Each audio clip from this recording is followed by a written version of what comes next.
maanta soo gaadhay magaalada Nairobi oo kaga qayb galayo shir caalami oo looga hadlayo horumarinta dadweynaha.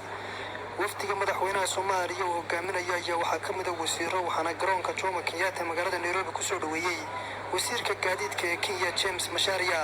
wasiiru dowlaha wasaaradda arrimaha dibadda Soomaaliya Cabdiqaadir Axmed Khayr ayaa ka warbixiyay safarka madaxweynaha Soomaaliya oo ku soo gaadhay magaalada Nairobi. bismillah maanta waxaan soo gaaray magaalada Nairobi wafdiga balaaran ee dowladda Soomaaliya waxaa horkacay madaxweynaha dowladda federaalka Soomaaliya mudane Maxamed Cabdullaahi Maxamed Farmaajo oo u yimid halkan inuu ka qayb galo shir qaramada midoobay soo qabanqaabisay oo dowladda Kenya ay martigelinayso oo looga hadli doono dadka iyo horumarka. shirkaasna ahmiyad weyn ayuu leeyahay Soomaaliya mujtamaca Soomaaliya meel kasta joogaan sababta mujtamaca Soomaaliya waa mujtamac u badan dad dhalinyaro ah oo u baahan horumar inay helaan. waxaa laga hadli doonaa arrimaha caafimaadka, waxaa laga hadli doonaa waxbarashada, waxaa laga hadli doonaa shaqo abuur, sidii loogu heli lahaa maalgashi waxyaalahaas oo dhan.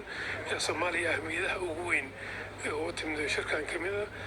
waxaa kaloo arrimaha caafimaadka muhiim ah wasaaradda caafimaadka ay nala socotaa in la abuuro sidii loo yareyn lahaa umul raaca iyo sidii loo kordhin lahaa aqoonta haweenka markay umulayiin iyo markay uurka leeyihiin iyo dhallaanka markay dhashaan sidii loo yareyn lahaa dhimashada dhallaanka.